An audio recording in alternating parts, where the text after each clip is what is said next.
Assalamualaikum warahmatullahi wabarakatuh. Di sini kami dari kelompok 4 akan menjelaskan tentang diet nutrisi pada gagal ginjal kronik yang beranggotakan oleh Alvaniti Matusaro, Esi Rizkia, Melia Sinta, Rizka Fitarnisi, saya sendiri Syarif Ahmad Roji, dan Umi Sangada. Definisi gagal ginjal kronik. Penyakit gagal ginjal merupakan suatu keadaan di mana ginjal mengalami penurunan pada sistem fungsi kerja ginjal yang seharusnya. Pada kondisi kronik, fungsi ginjal yang seharusnya mengalami kerusakan pada kedua ginjal yang ada di dalam tubuh, sehingga tidak dapat bekerja sama sekali pada bagian penyaringan ataupun pembuangan elektrol tubuh.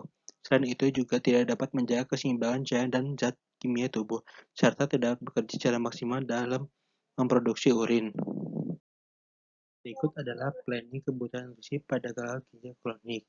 Nah, pada untuk protein itu ada pada stadium 1-4, ada hemodialisis dan pilodental dialysis. Nah, pada setiap sebagian itu memiliki kebutuhan yang berbeda-beda. Seperti pada energi, jika pasien kurang dari 90% atau lebih dari 115% dari rata-rata BP standar, gunakanlah above. Berlaku juga pada stadium 1-4 memiliki ketentuan yang berbeda juga sampai pada hemodialisis dan periosteal dialisis. Pada nutrien fosfat juga untuk stadium 1-4 pun ada ketentuannya seperti pada detail berikut, hemodialisis dan periosteal dialisis. Pada sodium juga dan potasium dan cairan kalsium dan vitamin juga memiliki ketentuan yang berbeda, maka bisa dipahami bagaimana untuk pemilihannya. Untuk stadium 1-4, hemodialisis dan periosteal dialisis.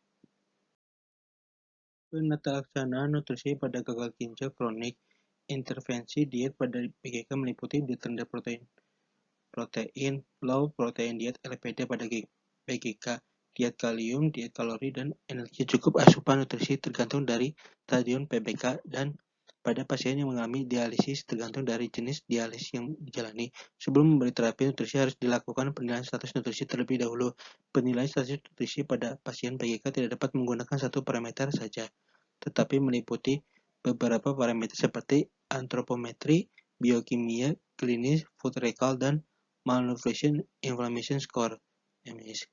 Indikator nutrisi adalah SGA-B, C, dan albumin serum di bawah 10 mg dan di bawah 30 mg. Diet rendah protein atau low protein diet LPD pada PGK. Menderita PGK melakukan diet protein dengan cara mengurangi pemasukan protein di dalam tubuh. Hal ini dapat meminimalkan muatan eksesif pada ginjal sehingga dapat menurunkan hypertriglycerides. Pemasukan protein secara berlebih bisa menyebabkan peralihan hemodinamik ginjal sehingga dapat meningkatkan larian darah dan tekanan intraglomerular sehingga dapat menyebabkan peningkatan memburuk ginjal secara progresif. Peningkatan asupan protein telah terbukti dapat mempengaruhi hemodinamik ginjal dan berperan terhadap kerusakan fungsi dan jaringan sel ginjal. Diet rendah protein memiliki peran penting dalam terapi penyakit ginjal kronik (PBK), terutama pada gagal ginjal kronik.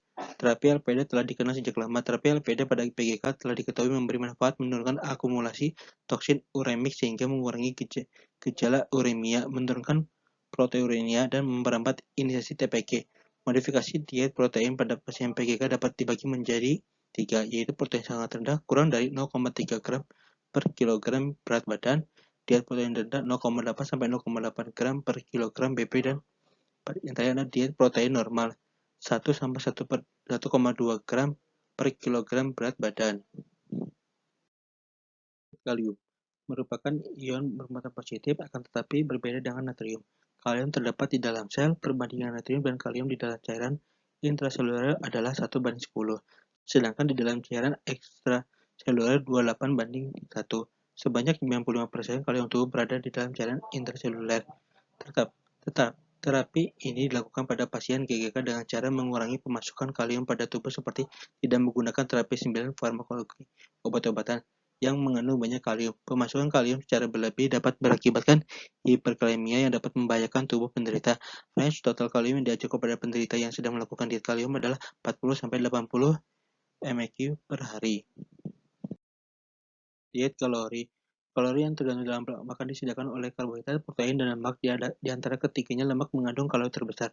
Tiap gram lemak mengandung 9 kalori, sedangkan tiap gram protein dan karbohidrat masing-masing mengandung 4 kalori.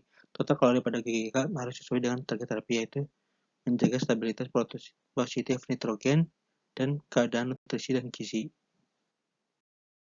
Energi cukup, yaitu 30-35 kalori per kilogram BBM ideal dan hari. Pada pasien hemodialisis HD, energi 30 kali per kilogram untuk usia kurang dari 60 dan 35 kg untuk usia lebih dari 60 tahun. Bila diperlukan penurunan berat badan, harus dilakukan secara berangsur. 250-500 gram per minggu untuk mengurangi resiko katabolisme massa tubuh tanpa lemak. Pemberian makanan dan zat gizi. Penyediaan makanan atau zat gizi sesuai kebutuhan melalui pendekatan individu meliputi pemberian makanan dan snack internal dan parental, suplemen substansi bioaktif, bantuan saat makanan, suasana makanan, pengobatan terkait gizi.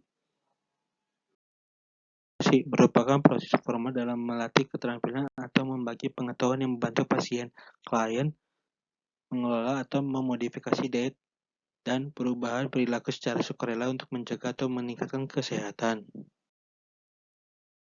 Sekian dari kelompok kami. Mohon maaf bila ada kekurangan dan bila ada pertanyaan dipersilakan.